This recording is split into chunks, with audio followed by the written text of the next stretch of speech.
नमस्कार. आज आपण सुरू करतोय अथर्व शीर्षाचा पुढचा भाग, तिसरा भाग.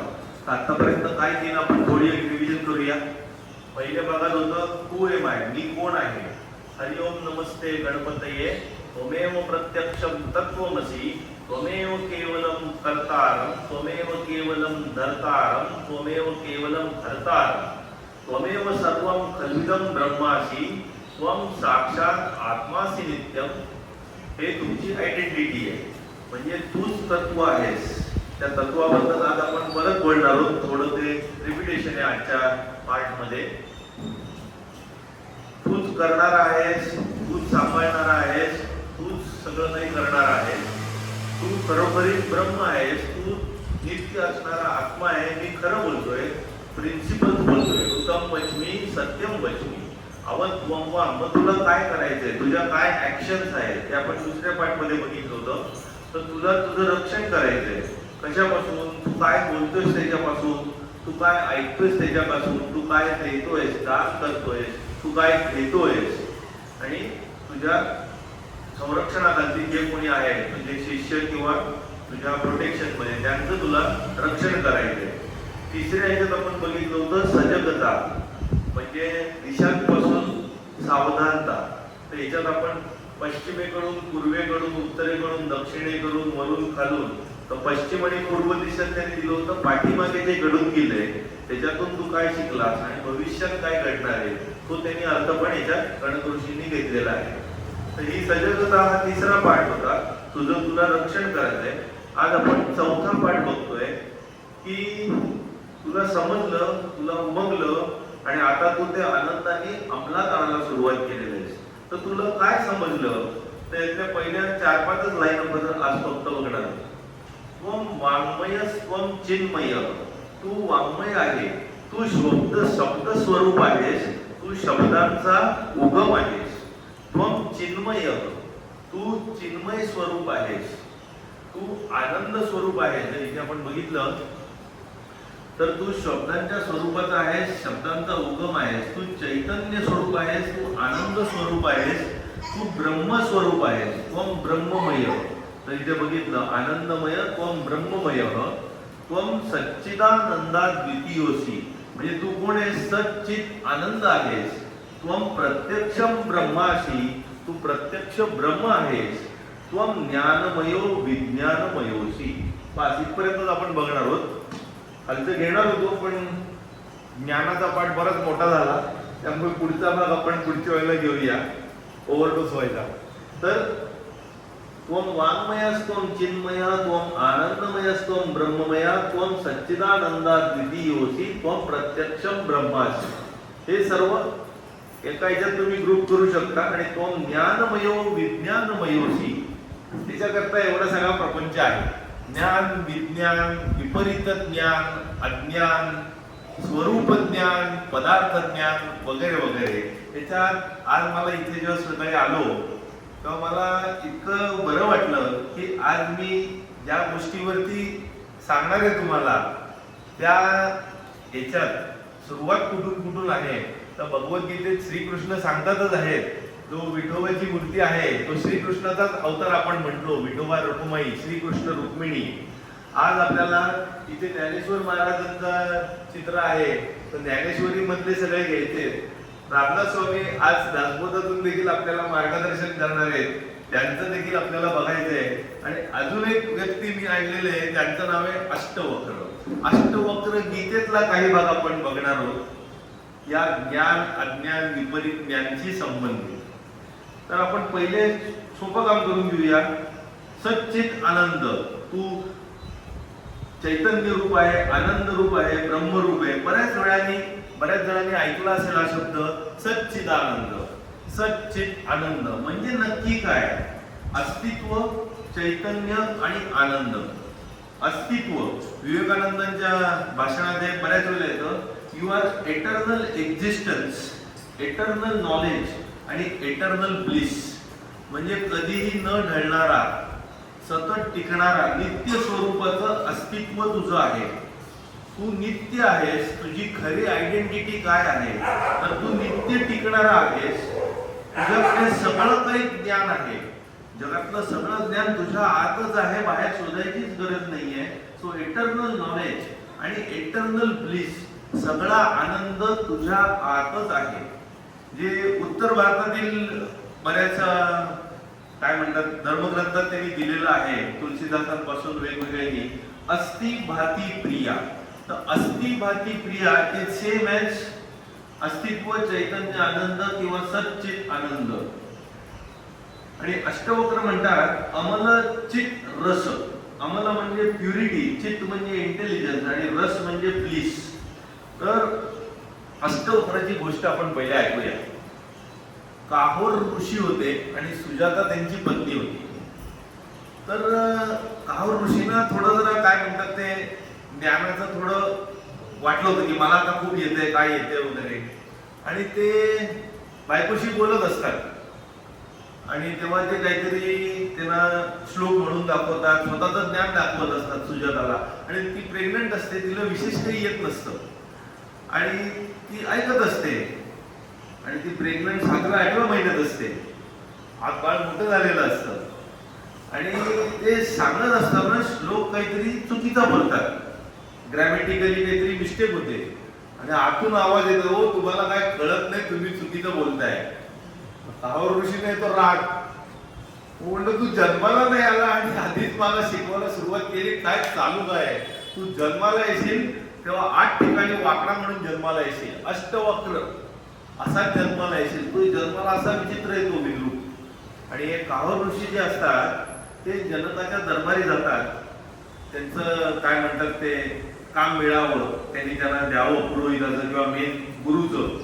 तर तेव्हा वरुणाचा जो मुलगा असतो वंदी, तो तिथे त्यांचा मेन मुख्य ज्ञानी म्हणून असतो. तर त्यांची डिबेट होते, वादविवाद स्पर्धा होते काहोर आणि वंदीची. आणि वंदी त्याला हरवतात काहोर ऋषींना आणि त्यांचा खूप अपमान करतात. आणि त्याला सांगतात तुम्ही आता नदी किनारी जाऊन रोज कपडे धुवायचं काम करायचं, ही शिक्षा. आणि ते निमूटपणे करत असतात. अष्टवक्र 8 ठिकाणी वाकडा असतो, पण त्याला तो घेऊनच आलेला असतो वरून. 12 वर्षाचा होतो तेव्हा तो त्याच्या काकांबरोबर, श्वेतकेतू त्याचा काका असतो, त्याच्याबरोबर तो जनकाच्या दरबारात जातो. जनक राजा कोण? सीतेचे वडील. तर त्याच्या दरबारात जातो आणि तो सांगतो मी तयार आहे वादविवादाला. तो बंदी म्हणतो अरे तू काय करणार? तो चला सुरू करूया. प्रदीर्घ होतो वादविवाद. वंदी पराभव स्वीकार करतो आणि स्वीकार केल्यानंतर तो म्हणतो की आता काय पाहिजे? तो म्हणतो माझ्या वडिलांना याच्यातून मुक्त करा, तुम्ही जी शिक्षा दिली कपडे धुवायची वगैरे. मग ते मुक्त करतात आणि वडिलांना परत मेन चांगली पोझिशन देतात. मग हे वडिलांना कळतं की आपल्या मुलांनी आपल्याला सुटका केली वगैरे. मग ते त्याला उशाप देतात की ते मांदात एक नदी असते, त्या नदीमध्ये तू आंघोळ कर. तो आंघोळ करतो, बाहेर येतो आणि स्ट्रेट होतो, सगळे अंग त्याची सरळ होऊन जातात. नंतर तो जनक राजाचा गुरु होऊन जातो आणि जनकाला तो ब्रह्मज्ञान देतो. आणि अष्टवक्रांनी जी सांगितलेली आहे ती अष्टवक्र गीता, जे अद्वैत फिलॉसॉफीमध्ये एकदम सुप्रीम मानलं जातं. रामकृष्ण परमहंसांच्या घरी अष्टवक्र गीता नेहमी असायची. जेव्हा विवेकानंद त्यांच्याकडे शिकायला आले तेव्हा फार ते काय म्हणतात ना कठीण विद्यार्थी होते, कशावर विश्वास नाही, काही नाही. मग रामकृष्णांनी आयडिया काय केली की सारखी अष्टवक्र गीता, अरे नरेंद्र जरा ती अष्टवक्र गीता घेऊन ये, त्यालाच आणायला सांगायचे, त्यालाच वाचायला सांगायचे. तर विवेकानंद तेव्हा नरेंद्र म्हणून नाव होतं. ते म्हणाले मला हे पटतच नाही, या अष्टवक्र गीतेत काय दिले? तुम्हीच देवा, हा तर देवाचा अपमान आहे, तुम्हीच देव कसे असू शकाल? मग तुम्ही आणि तेव्हा फरक काय उरला वगैरे वगैरे. म्हणजे ते इतकं त्यांचं वादविवाद व्हायचे, परंतु त्याला सतत ती अष्टवक्र गीता वाचायला लावून त्यांनी विवेकानंदात बदल घडवला. हे अष्टवक्र गीतेचं महात्म्य. तर अष्टवक्र त्याच्यात काय म्हणतात? द्वैत मूलम अहो दुःखम. द्वैतामध्ये द्वैत हे मूळ आहे सगळ्या दुःखाचं.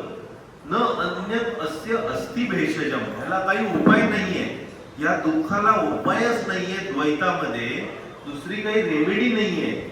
मग काय करावं? दृश्यम एतत् मृषा सर्वम. त्याला सगळं खोटं आहे, स्वप्नवत आहे असं समजा. एकोहम मी एकच आहे परमात्मा आणि मी एकोहम चित रस अमल, म्हणजे मी एटर्नल एक्झिस्टन्स, एटर्नल नॉलेज आणि एटर्नल प्युरिटी ब्लिस आहे, असं अष्टवक्रांनी म्हटलंय. अष्टवक्र हे जे म्हणतात त्याच्यात पुढे आहे त्वम प्रत्यक्षम ब्रह्म असी तत्त्वमसी, जे आता म्हटलेलं आहे ते आपण महासिद्धांत किंवा महावाक्य कुठलं, त्वम प्रत्यक्षम ब्रह्मासी, त्वम प्रत्यक्षम ब्रह्मासी सच्चिद आनंद तत्त्वम असी, किंवा अहम ब्रह्मास्मी, किंवा शिवोहम शिवोहम. हे आपण बऱ्याच वेळेला केलंय. आपली रिअल आयडेंटिटी. ज्ञानेश्वर महाराज याला महावाक्य म्हणतात, महासिद्धांत म्हणतात. दासबोधात रामदास स्वामी याला महासिद्धांत किंवा महावाक्य असं संबोधतात. सोहम सोहम, तो मी आहे, मीच तू आहे, दाऊ आर्ट दॅट. मग आता शेवटचं वाक्य आता जे आपल्याला करायचंय, तो ज्ञानमयो विज्ञानमयोसी. मग इथून सुरुवात होतं, तो ज्ञानमयो विज्ञानमयोसी, ते इथे संपतं. म्हणजे ह्याच्यात ज्ञान काय, विज्ञान काय, अज्ञान काय, विपरीत ज्ञान काय, हे फक्त आपण समजून घेतोय. कळाला 3 वाक्यातच स्पष्टीकरण आहे. पण हे स्पष्टीकरण भगवद्गीतेत श्रीकृष्ण कसं देतात, अष्टवक्र कसं देतात, ज्ञानेश्वर महाराज कसं देतात आणि रामदास स्वामी कसं घेतात, हे आपण वेगवेगळ्या पद्धतीने जेव्हा ऐकतो तेव्हा आपल्याला तो अजून खोलवर अर्थ समजायला मदत होते. तर आपण सुरुवात करूया एका प्रार्थनेने. असतो मा सद्गमया तमसो मा ज्योतिर्गमया मृत्युर्मा अमृतम गमया ओम शांती शांती. मनुष्याच्या सुरुवातीपासून, म्हणजे आता मी वेस्टर्न फिलॉसॉफी मध्ये येतोय, तिथे प्रत्येकाचा शोध घेण्याची जी प्रवृत्ती मनुष्यामध्ये उपजत होती, खायची प्यायची व्यवस्था झाली की हे जग कशापासून आलं, काय झालं, नक्की काय. मग प्रत्येकाला वाटलं की मी अजून गोष्टी साठवायला लागतो. मग तो दगड जमवायला लागला, पैसे जमवायला लागला, सोनं जमवायला लागला, शक्ती लोक जमवायला लागला. पण त्याच्या लक्षात आलं की सगळं हे क्षणभंगुर आहे, नाश होणार आहे, चिरकाल टिकणार काय आहे. त्यांनी विचार केला, मी जर चिरकाल टिकलो तर मला हे उपभोगता येईल, मी जर नश्वर आहे तर पुढे काय. मग मनुष्याचा शोध झाला अमरत्वाच्या दिशेने. मग मी अमर कसा होईल, थोडक्यात नित्य कसा होईल, हे त्याला शोधायचं होतं. मग मृत्यूपासून अमरत्वाकडे, हे त्या प्रार्थनेत आहे. असत कडून सत्याकडे, म्हणजे अज्ञानाकडून ज्ञानाकडे. असतो मा सद्गमया, मला अज्ञानापासून ज्ञानाकडे ने, अशी तुम्ही परमेश्वराला प्रार्थना करताय. अंधारापासून प्रकाशाकडे ने. तमसो मा ज्योतिर्गमया, अंधाराकडून प्रकाशाकडे. ज्ञान हा नेहमी प्रकाशमय पकडला गेलाय. जेव्हा सत्व रजस तमगुण म्हणतात तेव्हा सत्वगुण हा प्रकाश गुण किंवा ज्ञान गुण मानला गेलेला आहे. मृत्यूकडून अमरत्वाकडे ने, म्हणजेच अनित्याकडून नित्याकडे ने. रामकृष्ण खूप वेळा सांगायचे, पहिले भोगा मग योगा. म्हणजे तुम्ही एक्सपिरियन्स घ्या, जे काही इंद्रिय सुखाच्या मजा घ्यायच्या त्या घ्या, पण तुम्हाला लक्षात येईल ह्याच्यात क्षणभंगुरता आहे, नंतर दुःखच ठेवलेलं आहे. तर योगामध्ये नित्य सुख ठेवलेलं आहे, ते कधी न विटणार आहे. पहिले कामा मग रामा. म्हणजे थोडक्यात तुम्ही क्षणभंगुरतेचा अनुभव घेतला तर तुम्हाला नित्यत्व काय आणि नित्यत्वाची ओढ, मुमुक्षत्व तयार होईल. तर आपण बेसिक डिफरन्स पहिले समजून घेऊया. साधक ज्ञान आणि विज्ञान किंवा लोअर नॉलेज, हायर नॉलेज म्हणजे काय. रामदास स्वामी म्हणतात साधक ज्ञान म्हणजे बहुधा ज्ञान आणि दुसरं ज्ञान म्हणजे ज्ञान किंवा विज्ञान. तर बहुधा ज्ञान म्हणजे लोअर नॉलेज ऑफ ड्युअलिटी, द्वैताचं ज्ञान. ते तुम्ही इंद्रियांनी, म्हणजे जी ज्ञानेंद्रिय आहेत तुमची, डोळ्यांनी बघू शकता, चव घेऊ शकता, वास घेऊ शकता, स्पर्श घेऊन अनुभूती घेऊ शकता, कानाने ऐकू शकता, ते लोअर नॉलेज. त्याला म्हणतात इंद्रिय मन बुद्धी गोचर.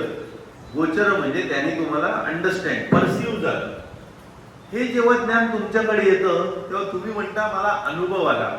मी जे सांगतोय ते साधक ज्ञान आहे, ते इंद्रिय गोचर आहे. तुम्ही बघताय, तुम्ही ऐकताय, त्याचा तुम्हाला अनुभव येतो.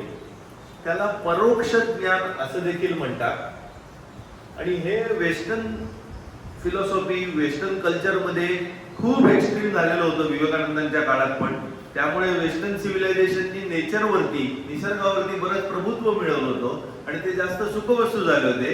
त्यांनी इथे लोकांना त्रास पण दिले ब्रिटिशांनी आणि सगळीकडे जाऊन जगभरात.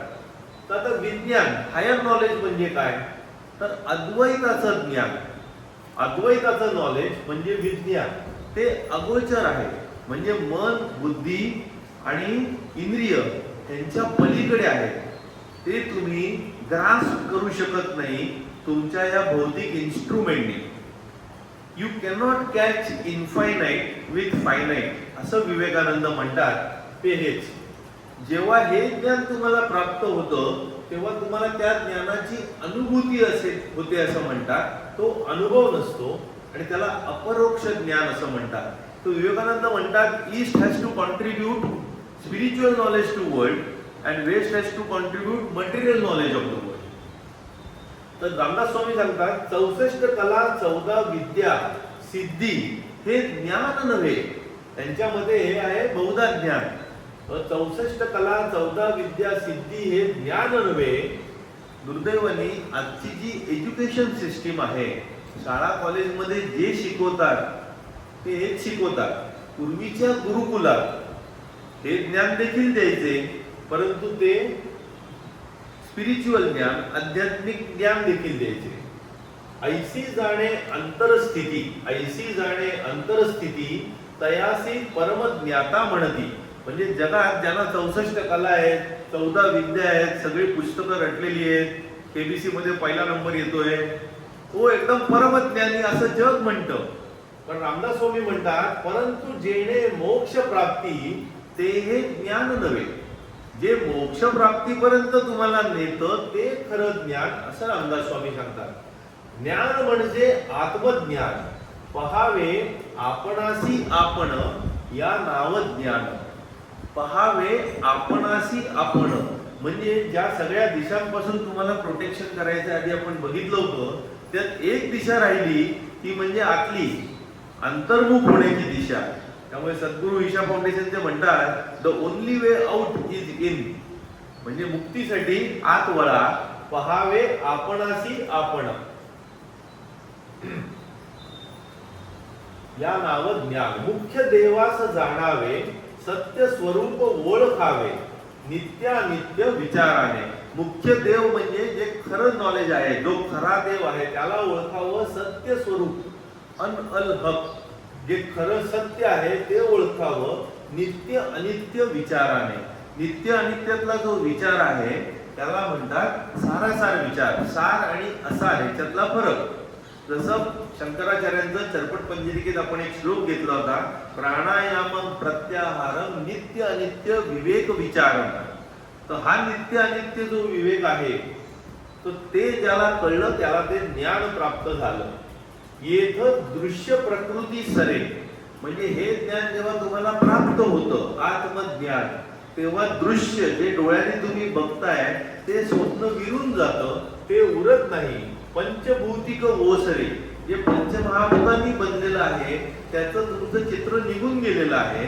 जी दोरखंड आहे, जो तुम्हाला सापासारखा भासत होता तो साप दिसणं बंद झालंय जेव्हा तुम्हाला दोरखंड ओळखायला यायला लागलेला आहे. तेव्हा पंचभौतिक ओसरे समूळ द्वैत विनाशे. समूळ द्वैत ड्युअलिटी सगळी नाहीशी होऊन जाते. म्हणून हे ज्ञान कसं आहे आत्मज्ञान? मन बुद्धी अगोचर, मन आणि बुद्धीच्या पलीकडे आहे. You cannot grasp it. चळे तर्काचा विचार, तिथे तर्क पण काही करू शकत नाही, त्याच्या पलीकडे ते आहे. उल्लेख परे हुनी पर या नाव ज्ञान. ते इथपर्यंत दिलेले आहे रामदास स्वामींनी पहिला भाग. आता इथे जे आहे मन बुद्धी अगोचर, चळे तर्काचा विचार, उल्लेख परे हुनी पर, त्याच्यामध्ये दुसरीकडे एक श्लोक दिलेला आहे. तो खूप इंटरेस्टिंग श्लोक आहे, तो आपण मध्येच घेऊया.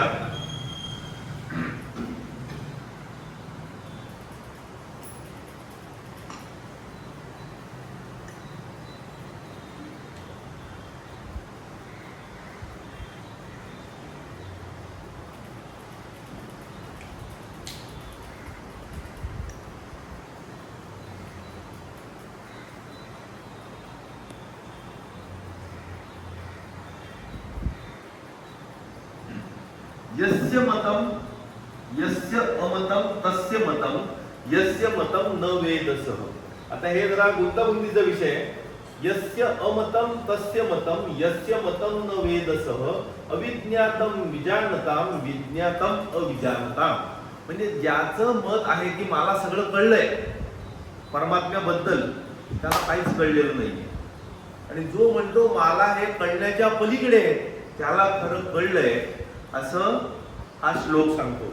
यस्य अमतम तस्य मतम, म्हणजे जो ह्याच्याबद्दल मत बनवूच शकत नाही त्या परमात्म्याबद्दल, त्याला खरं कळलंय. आणि यस्य मतम, जो म्हणतो मला निश्चित कळलंय, त्याला कळलेलं नाहीये. अविज्ञातम विजानताम, तुम्ही बुद्धीच्या ह्याने जर डिसेक्ट करून तुम्ही ओळखायला गेला तर तुम्हाला ओळखायला येणार नाही. परंतु जेव्हा तुम्ही बुद्धी बाहेर ठेवली, त्याला डिसेक्ट करण्याचा प्रयत्न सोडून दिला, तरच तुम्हाला त्याचा साक्षात्कार होईल, ती आत्मानुभूती होईल. You cannot comprehend God. एक फिलोसॉफर जॅकोबी म्हणून होऊन गेला, तो म्हणाला इफ वी न्यू गॉड, जर आपल्याला देव माहिती असता तर देव हा देव राहणारच नाही, कारण तो लिमिटेड झाला. जेव्हा तुम्हाला एखादी गोष्ट माहिती होते तेव्हा ती लिमिटेड होते. देव हा अमर्याद आहे, तुम्हाला माहिती होणं शक्य नाहीये, कारण मन बुद्धी तर्काच्या तो पलीकडे आहे. आता इकडे पुढे येऊया. रामदास स्वामी काय म्हणतात, जेथे नाही दृश्यमान तेथे जेथे जाणीव हे अज्ञान. म्हणजे जेथे नाही दृश्यमान जेथे जाणीव हे अज्ञान, विमळ शुद्ध स्वरूप ज्ञान यासी बोलीजे. म्हणजे जिथे तुम्हाला हे दृश्य नाहीये, द्वैत निघून गेलेलं आहे, जिथे जाणीव म्हणजे कॉन्शियसनेस हे अज्ञान म्हणून पकडलं जात आहे, असं शुद्ध स्वरूप, याला ज्ञान असं रामदास स्वामी म्हणतात. ही सर्व साक्षी अवस्था तुर्या ज्ञान ऐसे म्हणती तया परी ते जाणीते वाया पदार्थ ज्ञान. आता रामदास स्वामी याच्या पलीकडची फिलॉसॉफिकल फ्लाईट घेत आहेत, फार वरच्या लेवलला. आपल्याला माहिती आहे स्वप्न, जागृती आणि सुषुप्ती. सुषुप्ती म्हणजे डीप स्लीप, स्वप्न म्हणजे स्वप्न पडले, आणि जागृती म्हणजे जागं झालंय. या तीन अवस्था आपल्याला माहिती आहे. याच्या पलीकडची अवस्था आहे तुर्य अवस्था, विटनेस अवस्था. याच्या पलीकडे तुम्ही गेलेला तुर्य अवस्था. तर बऱ्याच जणांचं म्हणणं असतं तुर्य अवस्थेला पोचला तर तुम्हाला ज्ञान प्राप्त झालं. रामदास स्वामी म्हणतात हेही ज्ञान नाहीये, ते फक्त पदार्थ ज्ञान आहे. तर पदार्थ ज्ञान म्हणजे काय त्यांनी दिलेलं आहे, दृश्य पदार्थ जाणीजे त्यास पदार्थ ज्ञान बोलीजे. जे तुम्ही बघू शकताय, विटनेस करू शकताय, त्याला पदार्थ ज्ञान असं म्हणतात. परंतु रामदास स्वामींचा याच्यात मूळ अर्थ असा आहे, जो पुढे त्यांनी दिलाय, की जेव्हा तुम्ही विटनेस होता तेव्हा तुम्ही आणि दुसरी काहीतरी गोष्ट, अशा दोन गोष्टी आल्या. म्हणजे द्वैत अजून संपलेलं नाहीये. अद्वैतात विटनेस हा प्रकारच नसतो, तुम्हीच बनून गेलेला असता. पुढे ज्ञानेश्वर महाराज सांगतात, तिथे तिने एक उदाहरण दिलंय, मीठ आणि समुद्र एकमेकात मिसळले तर मीठ हे वेगळं उरत नाही, तो समुद्राचाच भाग उरलेला आहे. तसं जेव्हा तुम्ही तुर्यावस्थेत असता, it is a second last stage, तेव्हा स्टील द्वैत एक्झिस्ट, इट इज स्टील पदार्थ ज्ञान. तो दृश्य पदार्थ जाणीजे त्यास पदार्थ ज्ञान बोलीजे. शुद्ध स्वरूप जाणीजे या नाव स्वरूप ज्ञान. म्हणजे तुर्य अवस्थेच्या पलीकडे जेव्हा तुम्ही गेलात तेव्हा त्याला स्वरूप ज्ञान म्हणतात, कारण तुम्ही स्वतः स्वरूप बनून गेलेला आहात. तेव्हा बघणारा आणि बघायचे हे सेपरेट उरलेलं नाहीये, ते एकच झालेलं आहे. जेथे सवची नाही ठाईचे ते तर सर्व साक्षीत्व कैसे. ते सांगतात साक्षीत्व आलं कुठून, जिथे दोन कोणी नाहीच आहेत तिथे. म्हणून शुद्ध ज्ञान तुर्येचे मानू नये. म्हणून तुर्येला शुद्ध ज्ञान म्हणून मानू नका. ज्ञान म्हणजे अद्वैत, जे खरं ज्ञान आहे ते म्हणजे अद्वैत. तुर्या प्रत्यक्ष द्वैत, म्हणून शुद्ध ज्ञान ते सतत वेगळेची असे. महावाक्याचे विवरण मुख्य ज्ञानाचे हे लक्षण. शुद्ध लक्षांशे आपण वस्तूच आहे. आता यांचं पुढे जाऊन अजून काय म्हणतात, हे जे महावाक्य आहे किंवा महासिद्धांत आहे, तत्वमसी अहम ब्रह्मासी, हे नुसतं वाक्याचा अर्थ घेतला, अर्थ समजून घेतला म्हणजे ज्ञान प्राप्ती नाही. तिथे पण द्वैत शिल्लकच आहे. मग रामदास स्वामी म्हणतात वाक्यांश आणि लक्षांश. लक्षांश म्हणजे त्याचं विवरण करून ते तुम्ही अनुभूती घेतली आणि तुम्हीच ते बनलात, तेव्हा तुम्हाला ते ज्ञान झालं. शुद्ध ज्ञान लक्षांशे. शुद्ध लक्षांशे आपण वस्तूची आहे. वस्तू म्हणजे ब्रह्मवस्तू. ब्रह्मतला बऱ्याच धार्मिक ग्रंथामध्ये वस्तू हा शब्द वापरलेला आहे. तर शुद्ध लक्षांशे आपण वस्तूची आहे. तर हे सगळं रामदास स्वामींनी ज्ञान विज्ञानाबद्दल दिलेल्या गोष्टी होत्या. आता आपण हे बघितलं पाठ. आता ज्ञानेश्वर महाराजांकडे थोडे येऊया.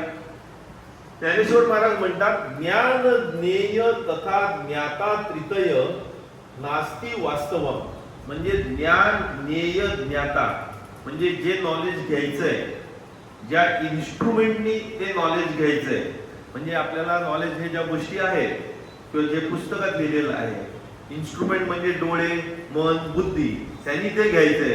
आणि कळणारा जो ज्ञाता सोपड आहे त्या जीवात्मा, हे सगळं देखील फसवत आहे, वैतातच आहे. तर ज्ञान ज्ञेय ज्ञाता त्रितय, ह्याला ज्ञान त्रिपुटी असं म्हणतात. नास्ति वास्तवम, हे वास्तवात काही शिल्लक नाहीये. अज्ञानात भाती इत्र इदम सोहम अस्ति निरंजनम. हे अज्ञानामुळे तुम्हाला वाटतंय की तुम्ही हे ज्ञान घेताय, तुम्ही सोहम निरंजन आहात, स्टेटलेस आहात. तर एका ह्याच्यात खूप चांगलं उदाहरण दिलेलं आहे. समजा एक मडकं आहे, त्या मडक्यात पाणी आहे आणि त्या पाण्यात सूर्याचं प्रतिबिंब पडलेलं आहे. तर त्यांनी असं सांगितलंय की मडकं हे तुमचं शरीर आहे, पाणी हे तुमचं मन बुद्धी आहे आणि सूर्याचं प्रतिबिंब जे पडलेलं आहे तो तुमचा जीवात्मा आहे. हा सगळाच भास आहे आणि हा सगळा भास मग खरं काय आहे? तो सूर्य आहे, तोच फक्त खरं आहे, बाकी सगळा भास आहे. कठोपनिषदात एक सुंदर गोष्ट आहे.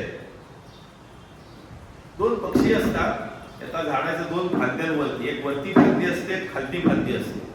वरचा पक्षी एकदम शांत, हालचाल न करता स्तब्ध बसलेला असतो. काही दुःख, यातना कशा सगळ्याच्या पलीकडे दिसत असतो. खालचा पक्षी कडू फळं खात असतो.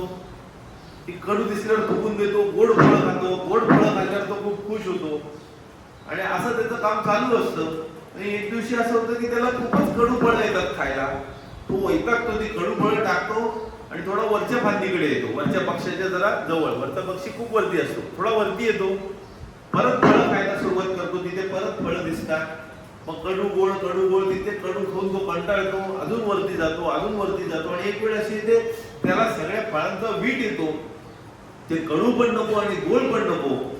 वरच्या पक्षाच्या जरा जवळ तर जाऊया, काय ते तर बघूया. असं करत करत तो वरच्या पक्षाच्या जवळ जातो आणि तेव्हा त्याला लक्षात येतं खूप जवळ गेल्यावर, अरे तो वरचा पक्षीच खरा आहे, मी फक्त त्याचं प्रतिबिंब आहे, मला खरं तर अस्तित्व नाहीच आहे. हे आहे अद्वैताचं ज्ञान. तर तसं सूर्य वेगवेगळ्या काचेच्या तुकड्यांमध्ये प्रतिबिंबित झालेला आहे. खरा सूर्य एकच आहे, आपण सगळे प्रतिबिंबित झालेले छोटे छोटे काचेचे तुकडे आहोत. अष्टवक्र काय म्हणतात? मोक्षो विषय वैरस्य. विषय म्हणजे जे सेन्स ऑर्गन ऑब्जेक्ट्स आहेत, इंद्रिय सुखाच्या ज्या गोष्टी आहेत, त्याच्यापासून तुम्ही वैर घेतलं तर तुम्हाला मोक्ष मिळेल. आणि बंधो वैषयिको रस, या विषय सुखांच्या मागे लागला तर तुम्ही बंधनात अडकाल. हे अष्टवक्र सांगतात. मग एतावत इति विज्ञातम यथेच्छसी तथा करू. हे तुम्हाला एकदा समजलं, ह्याचं तुम्हाला विज्ञान नॉलेज मिळालं की मग तुम्हाला योग्य वाटेल तसं करा. आता ह्याच्यात पुढे अष्टवक्र दोन काय म्हणतात की ज्यांना हे ज्ञान मिळालं, आत्मज्ञान मिळालं, ते कसे होतात? शांत होतात, हालचाल कमी करतात, कृती कमी करतात, जड, आळस, असे मूढ असे दिसायला लागतात आणि काय करायचं उरतच नाही, सगळं स्वप्न आहे तर काय करायचं. परंतु ज्यांना हे विषय भोग घ्यायचे ते काय करतात? अरे ज्ञान मिळाल्यावर हा तर विचित्रच वागतोय आणि मला तर विषय भोग खूप घ्यायचे, मला हे ज्ञानवाले लोक नकोत म्हणून मला त्यांना टाळून द्यायचंय, मला त्यांचा त्याग करायचा आहे. वाग्मी प्रज्ञो महोद्योगम, म्हणजे जे हुशार ज्ञानी लोक आहेत, जनम मूकम जडालसम, ते मूक झाले, जड आळस पूर्ण झालेले आहेत. करोती तत्वबोध अयम, है ना, तत्वबोध झाल्यावर हे असं काही वागताय. अतः त्यक्तो बुभुक्षभी, म्हणजे ज्यांना वासना घ्यायच्या इच्छा आहेत, विषय भोगायच्या, ते त्यांना त्यागून टाकतात. आता हे जे म्हणणं आहे हे विवेकानंदांनी दुसरे एका छान प्रकारे सांगितलंय. त्यांना अमेरिकेतल्या एका सभेत एकाने विचारलं, काय हो, तुम्ही कधी लग्न केलंय का? तुम्ही कधी दारू प्यायले का? तुम्ही काही अनुभव घेतलाय का आनंदाचा? खरा आनंद तुम्हाला काही माहितीच नाहीये. विवेकानंद म्हणतात, मी ज्या गोष्टीचा आनंद घेतलाय त्या आनंदापुढे तुमचा आनंद एवढाच आहे. माझा आनंद मोजता येण्यासारखा नाहीये. तर तुमचा आनंद जो आहे तो नाही असं माझं म्हणणं बिलकुल नाहीये. परंतु ह्याला त्याने एक शब्द वापरला, खूप मंडूक न्याय. गेल्या वेळेला आपण बघितलं होतं मर्कट किशोर न्याय, मार्जार किशोर न्याय. तसं आज आपण बघूया कूप मंडूक न्याय. कूप मंडूक न्याय म्हणजे विहिरीत एक बेडूक असतो. कूप म्हणजे विहीर, बेडूक त्यातला. तर विहिरीतल्या बेडकाला एकदा एक समुद्रातून शार्क येतो आणि ते दोघे बोलत असतात मोठ्या मासाला. मासा म्हणतो, अरे तू विहिरीतल्या पाण्यात काय करतोय, समुद्रात ये, मजा आहे. तर तो म्हणतो, समुद्र किती मोठा आहे? विहिरीचे डबल आहे का 3 पट आहे का 4 पट आहे? म्हणजे तो त्या आनंदाची तुलना या विहिरीच्या तुलनेत करायला जातोय आणि त्या समुद्राची तुलना विहिरीशी होऊ शकेल का? तसं विवेकानंद म्हणतात की तुम्ही आता अजून लहान बाल्यावस्थेत आहात. तुम्हाला तुमचं खेळणं हवंय, तुम्हाला तुमची बाहुली हवी आहे. ती बाहुली आणि खेळणं काही तुम्हाला सोडायचं नाहीये. मी सांगतोय तुम्हाला मोठं व्हा, पण तुम्ही म्हणताय मला मोठं व्हायचंच नाहीये, मला त्या खेळण्यातच आनंद आहे. तर शेवटी आपण ठरवायचे की या खेळण्यात किती आनंद आहे. तो क्षणिक आहे, तो नश्वर आहे. आणि जर नित्य आनंद वरती गेलेला आहे तर त्या आनंदात जर तुम्हाला आला तर तुम्ही छोट्या खेळण्यामध्ये इंटरेस्टेड असाल का? माझी अवस्था तशी झाली आहे, त्यामुळे तुमच्या सुखामध्ये मला बिलकुल रस नाहीये, ज्याच्या शेवटी दुःखच लिहिलेलं आहे. आणि माझ्या सुखाच्या शेवटी दुःख नाहीच आहे, ते माझ्या आतच आहे, सच्चित आनंद. तर आपण इथं विपरीत ज्ञान, आता हे ज्ञानेश्वर महाराज सांगताय विपरीत ज्ञान. एरवी अनुमानाचेनी पैसे, म्हणजे अनुमान तर्काच्या मार्गाने तुम्ही गेलात तर आवडे कीर कळाले ऐसे, म्हणजे सगळं तुम्हाला कळलं असं तुम्हाला वाटतंय. आता मी तुम्हाला देतोय सगळं विपरीत ज्ञान आहे. ह्यानी काय तुम्हाला वाटते? आपल्याला ब्रह्मन कळलं, ब्रह्मज्ञान मिळालं, तत्त्वमसी अहम ब्रह्मासी शिवोहम शिवोहम कळलं आपल्याला. Okay, done. पण ज्ञानेश्वर महाराज म्हणतात की फक्त बोलाची भाषा आहे, त्यांनी पोट भरणार नाही. म्हणजे उदाहरण ते असं देत आहेत, परी मृगजळाचे गोलांशे काय भूमितीने, म्हणजे मृगजळाच्या पाण्याने जमीन ओली होईल का? नाही होणार. तुम्हाला हे मृगजळाचं ज्ञान मिळालेलं आहे. जेव्हा तुम्ही आत्मानुभूती घ्याल, साक्षात्कार व्हाल, तुम्हाला आत्मसाक्षात्कार होईल, रिअलायझेशन होईल, जे प्रत्येकाने स्वतःच करायचे, तेव्हाच गोष्टी या होतील. तसं तुकाराम महाराज त्यांच्या शिष्याला सांगतात, स्वयंप्रकाशी व्हा. मी तुम्हाला घेऊन काही होणार नाहीये, ते केवळ साईन पोस्ट आहेत. या मार्गाने तुम्ही मार्गक्रमण स्वतःच करायचंय आणि आत्मसाक्षात्कार करून घ्यायचंय, तेव्हा तुम्हाला शांतता लाभायला मदत होईल. ऐसे जे समजतं. आता ज्ञानेश्वर महाराज विपरीत ज्ञान काय आहे? तर देव जो आहे त्या देवाला प्रत्यक्ष तुम्ही मोजू मापू शकत नाही. तुमच्या मन बुद्धी तर्काच्या पलीकडे तो इंद्रिय मन बुद्धी अगोचर आहे, आपण बघितलं. मग आपण नक्की सगळे काय करतोय? आपण त्याला माणूस बनवून टाकलाय. जे मनुष्याचे सगळे धर्म आहेत ते देवाला जोडून टाकलेले आहेत. तर ते इतक्या सुंदरपणे देतात, ऐसे जे समस्त जे हे मनुष्य धर्म प्राकृत तयाची नाव मी ऐसे विपरीत ज्ञान तयाचे. मग मनुष्य धर्म कुठले जे तुम्ही जोडलेले देवाला? अनामा नाम. आता 33 कोटी नावं आणली, ही सगळी नावं जी देवाची आहेत, इकडे आहे दुसऱ्या धर्मात आहेत, तर त्याला खरंच नाव आहे का त्या देवाला? हे ज्ञानेश्वर महाराजांची हायेस्ट फिलॉसॉफी आहे. ते म्हणतात अनामा नाम विदेहासी देह धर्म. त्याला देह नाहीये, पण तरी तुम्ही देहधर्म जोडले, देव झोपताय, देव आंघोळ करताय, अरे काय तुम्ही करताय? आकार शून्य आकारू, तुम्ही त्याला आकार पण दिले.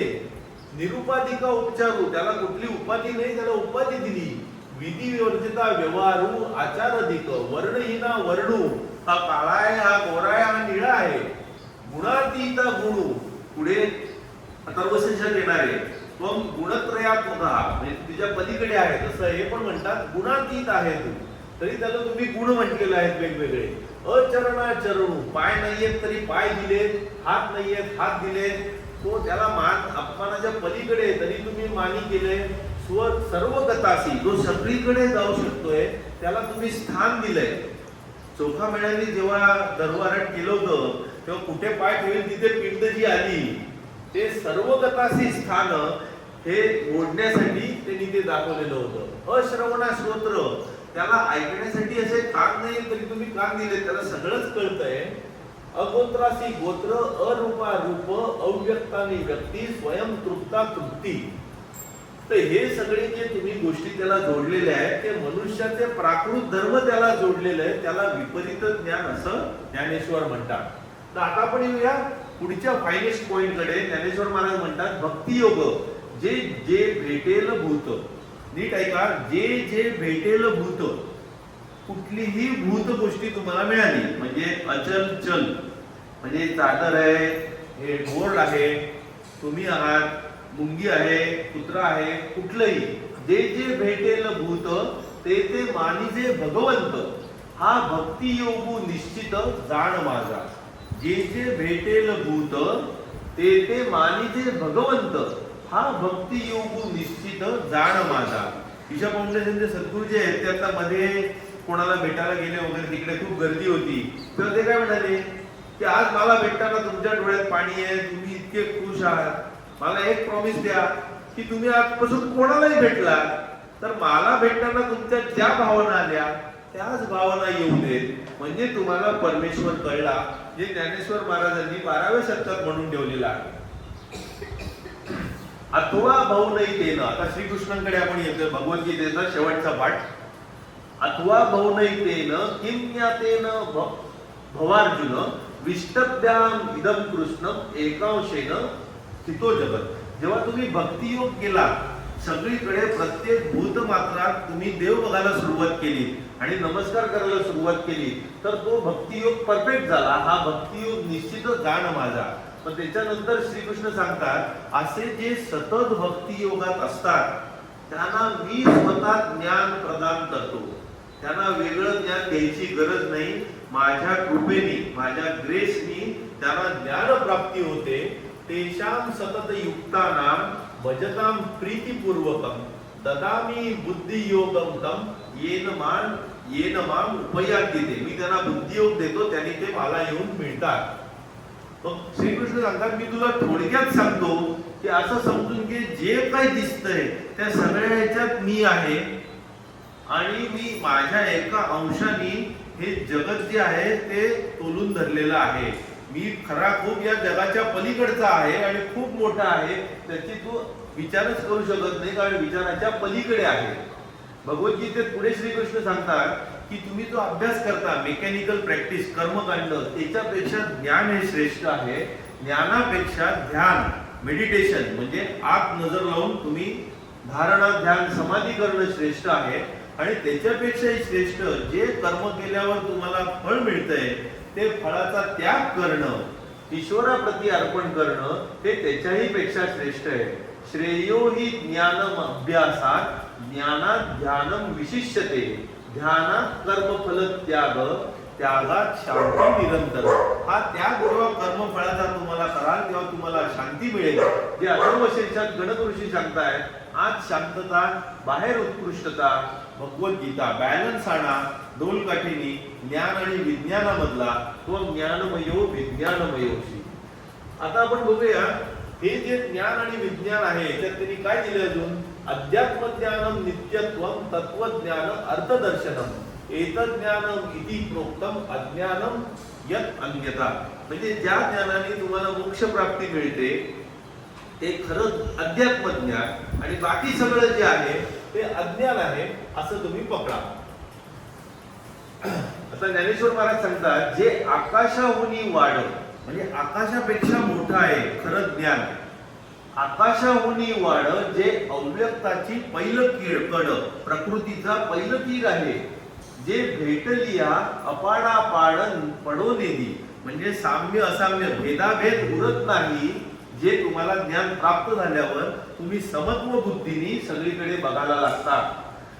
आकारू जेथ सरे जीवत्व जेथे विरे, द्वैत जेथ न उरे, द्वैत राहत नाही, अद्वय जे ते परमार्थ तत्व पार्था, होती ते सर्वथा, ते आत्म अनात्म व्यवस्था राजहंसू. राजहंसासारखं क्षीर नीर विवेक, ते दूध आणि पाणी तुम्ही वेगळं कसं करता तसं ते तुम्ही घ्या, जिथे सगळं द्वैत निघून जातं, फक्त अद्वैत उरलं, ते ज्ञान.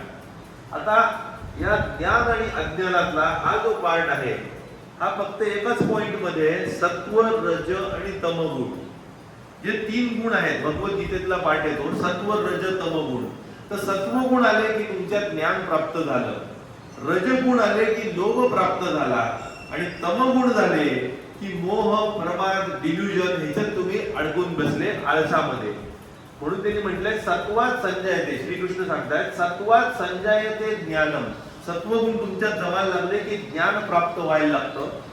रजसो लोभ एवच, रजगुण वाढायला लागले की लोभ वाढायला लागतो, मला हे पाहिजे, मला ते पाहिजे, मला ते पाहिजे.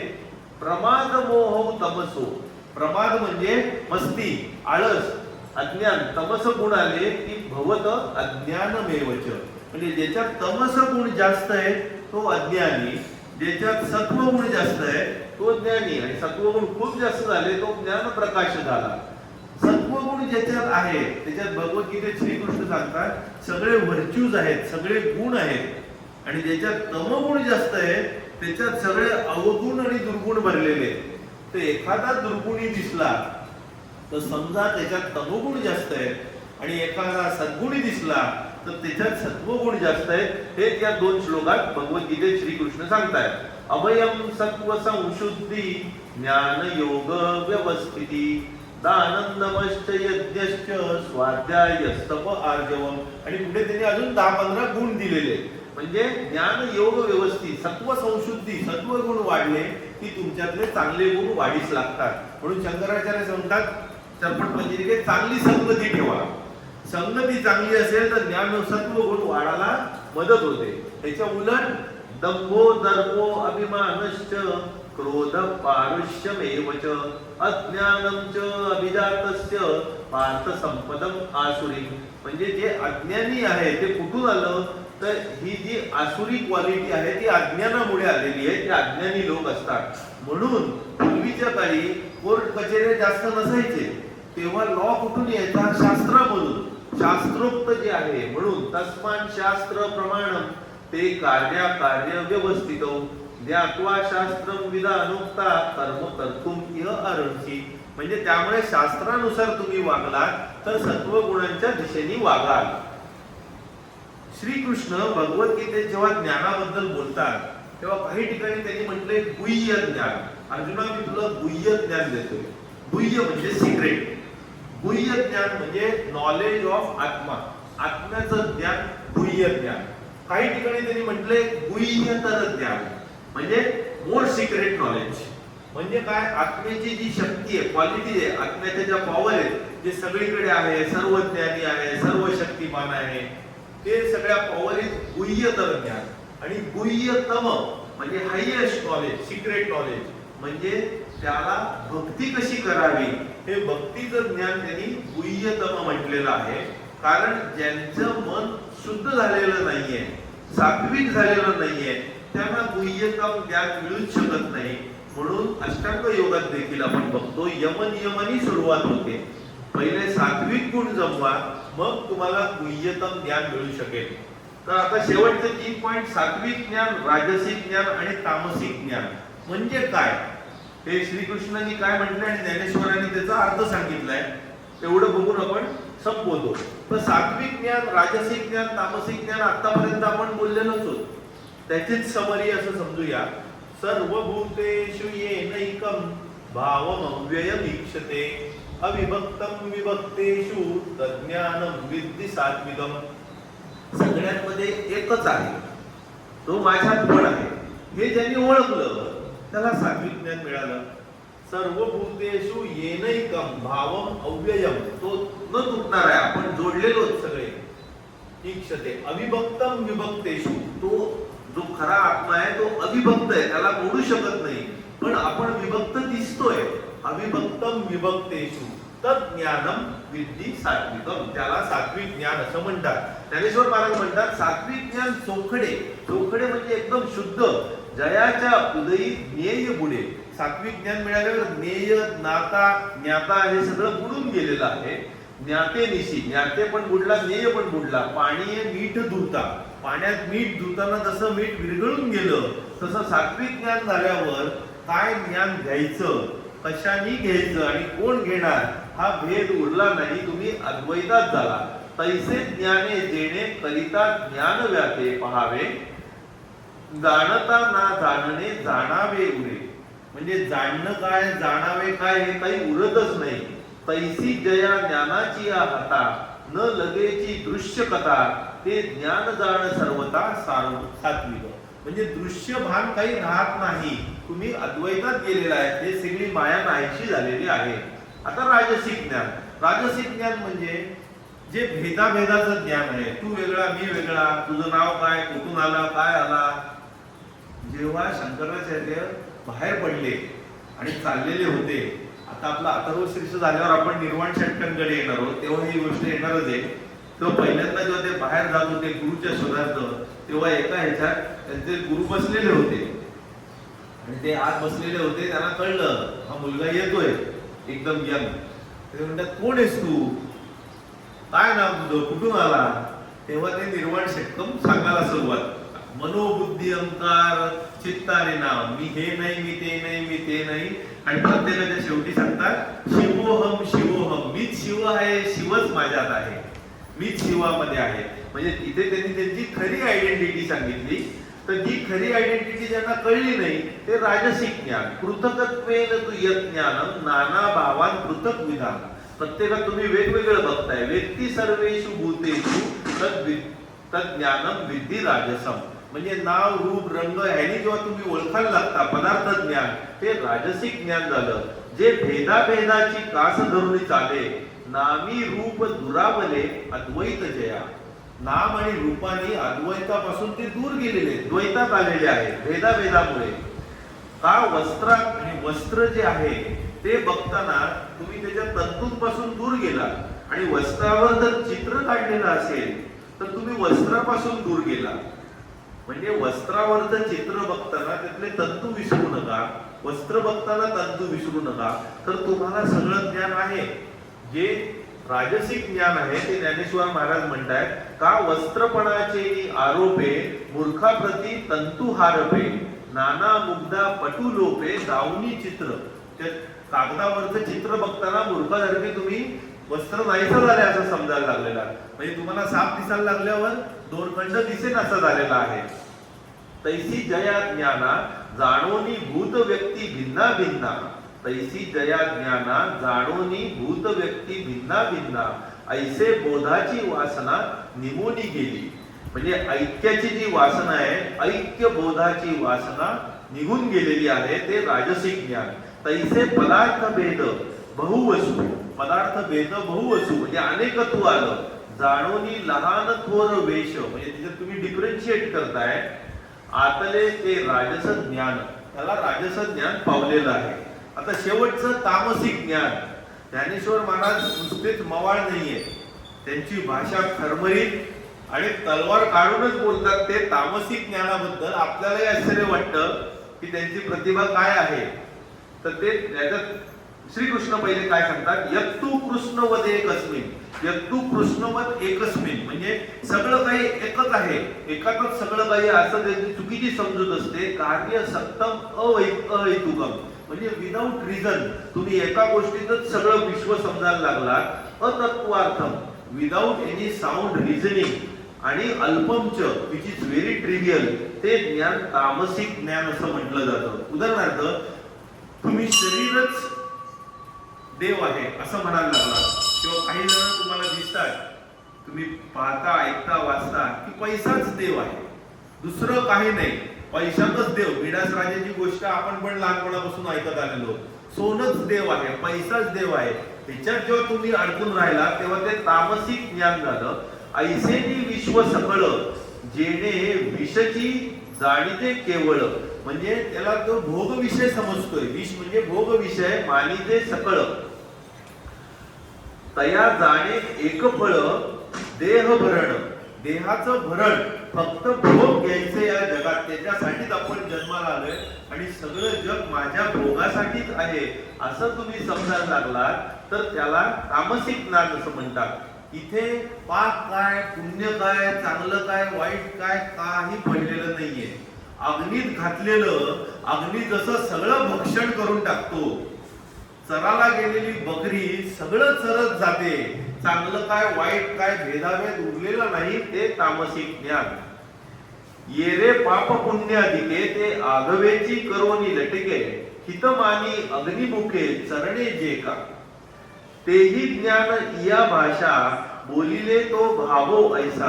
ह्याला ज्ञान म्हणायचं तरी कसं, कशा करता ज्ञान म्हणायचं, हा मला शंका झालेला आहे की ह्याला या भाषेत या प्रकारच्या गोष्टीला ज्ञान का म्हणायचं. जातज्ञाचा का जैसा डोळा वाढू, म्हणजे जो जन्मानीच आंधळा आलेला आहे त्याचा डोळा मोठा आहे असं म्हणण्यासारखं आहे. किंवा जो बधीर आहे, ज्याला ऐकायला येत नाहीये, त्याला कान किती छान दिसत आहेत किंवा नीट कान कसे दिसत आहेत बाहेरून, किंवा जे दारू सारखं न पिण्याची गोष्ट आहे त्याला तुम्ही पेयपान असं म्हणताय, तसे आडनाव दिलेलं आहे या ज्ञानाला तामस ज्ञान. तामस ज्ञान हे केवळ आडनाव दिलेलं आहे, याचा अर्थ आहे ज्ञान म्हणून तुम्ही बिलकुल पकडू नका. तर तामस ज्ञान असो, राजस ज्ञान असो, जे तुमचं नाहीये ते तुम्ही पकडायला लागलात तर तुम्ही या दुःखात अडकलात. अद्वैतात सगळंच तुमचं आहे आणि ह्याच्यात तुम्ही ठराविक गोष्ट घेऊन उपयोगाची नाही. आता शेवटची एक गोष्ट की आता समजलं, एक मनुष्य असतो, परदेशात चाललेला असतो, युरोप मधून दुसऱ्या कंट्रीमध्ये, आणि तिथे एकटाच असतो प्रवासाला. त्याच्याकडे विशेष काही नसतं, छोटीशी एक सॅक असते आणि तो चांगला फिरतीचा असतो. आणि तेवढ्यात एक सुंदर तरुणी येते, तिकडे त्याला भेटते, त्याला म्हणते ही छोटीशी माझी बॅग आहे, ही पण तू घेऊन जाशील का. मी बरोबरच येते तुझ्या, कारण का माझं लगेच जरा जास्त आहे. तर तो म्हणतो ठीक आहे, काय प्रॉब्लेम नाही आहे. आणि नंतर ती म्हणते मी जरा टॉयलेटला जाऊन येते, आणि ती टॉयलेटला जाते आणि हा पुढे विमानात जातो आणि बघतो तर ती येतच नाही. आणि हा विमानात आणि पलीकडे विमानतळावर जेव्हा उतरतो तेव्हा पोलीस वाट बघत असतात. ती बॅग उघडतात, आत मादक द्रव्य मिळतात, बरंच काय काय, सोन्याची बिस्किटं मिळतात, करन्सी मिळते, बरंच काय काय मिळतं. हा फार प्रयत्न करतो, अहो ती बॅग माझी काही नाहीये. परंतु ते त्यांना पटवणं काही सोपं नसतं. ही गोष्ट तुम्ही वाचलेली पण असेल, पिक्चर मध्ये पाहिलेली पण असेल, पण आपल्या बाबतीत ही घडतीये किती जणांना माहिती आहे. हे शरीर, मन आणि बुद्धी खरंच आपण आहोत का, नाही. हे आपल्याला मिळालं इन्स्ट्रुमेंट आहे आणि आपण स्वतःला शरीर समजायला लागतो. आणि नंतर जेव्हा वेळ येते तेव्हा हे शरीर तुझं आहे तर शरीराचे भोग तुला भोगायलाच लागणार. ही बॅग तुझी आहे तर जेलमध्ये जायलाच लागणार, त्याच्याबरोबर जी दुःख येणार ती तुला भोगायचीच आहे. जर तू या बॅगेचा मोह ठेवला नसतास, तिला हातही लावला नसतास, तर तू मोकळाच आहेस, तुला कोणी अडकवलेलंच नाहीये. तर या मायेच्या बाई तुम्ही जेव्हा धावताय तेव्हा विवेकानंदांनी एक खूप सुंदर उदाहरण दिलंय की एखादं वाहन चालू आहे आणि त्याला एक दोर आहे आणि त्या दोराला तुम्ही घट्ट पकडून ठेवलेला आहे, त्या मायेच्या दोराला, आणि इतकं घट्ट धरून ठेवलेलं आहे की तुम्हाला ती माया काही सोडवत नाहीये. जसं एका उपनिषदात म्हटलेलं आहे की साप बेडकाला खायला जातोय, ऑलमोस्ट गिळणार आहे, आणि बेडकाने तोंड उघडले कारण त्याला समोर दिसणारी माशी गिळायची. स्वतःचा जीव चालला तरी बेडूक त्या माशीच्याच मागे आहे, स्वतःचा जीव वाचवण्याचा प्रयत्नही करत नाहीये. तसं त्या दोराला तुम्ही गट्टून पकडून ठेवले, स्वतः फरफडले जाताय, तुम्ही ओरडताय, अरे सोडवा सोडवा सोडवा, पण तुम्ही हात काही सोडवत नाहीये तुमच्या जनी. हे जेव्हा तुमच्या लक्षात येईल की तुम्ही तुम्ही हात सोडला की सुटलं. सगळं ज्ञान तुमच्यात ऑलरेडी आहे. त्यामुळे या ज्ञानासाठी कुठलाही प्रयत्न करणं उरत नाही. प्रयत्न तुम्ही करता जेव्हा न मिळालेली गोष्ट तुम्हाला मिळते. पण इथे गोष्ट तुमच्यात ऑलरेडी रेडी आहे. प्रयत्न करायचीच गरज नाहीये. फक्त आत वळा तर सच्चिदानंदाची तुम्हाला अनुभूती होईल. आपण बसायचा नाही, शेवट करूया. पुढच्या वेळेला जे आहे ते सर्वज्ञ तत्व जायते त्वत्तशिष्टती. आता जो पुढचा भाग आहे पूर्ण अथर्व शीर्षाचा, तो फारच सोपा आहे. हा ज्ञान विज्ञानाचा जो भाग होता तो फारच क्लिष्ट होता. त्यामुळे पुढच्या वेळेला एवढं हेवी होणार नाही एवढी मी नक्कीच काळजी घेईन. हे तुम्ही एक दोन वेळा ऐकल्यावर ते जरा सोपं होईल. बऱ्याच गोष्टी जर पहिल्यांदा ऐकल्या असतील तर. आता विश्वात्मके देवे येणे वाक्यज्ञे तोषावे. तोषोनी मज द्यावे वसाय दाने. लेकरांची व्यंकटी सांडो तया सत्कर्मी रती वाढो. भूता परस्परा पडो मैत्र जीवाचे. दुरितांचे तिमिर जाओ विश्वस्वधर्मे सूर्ये पाहो. जो देवांची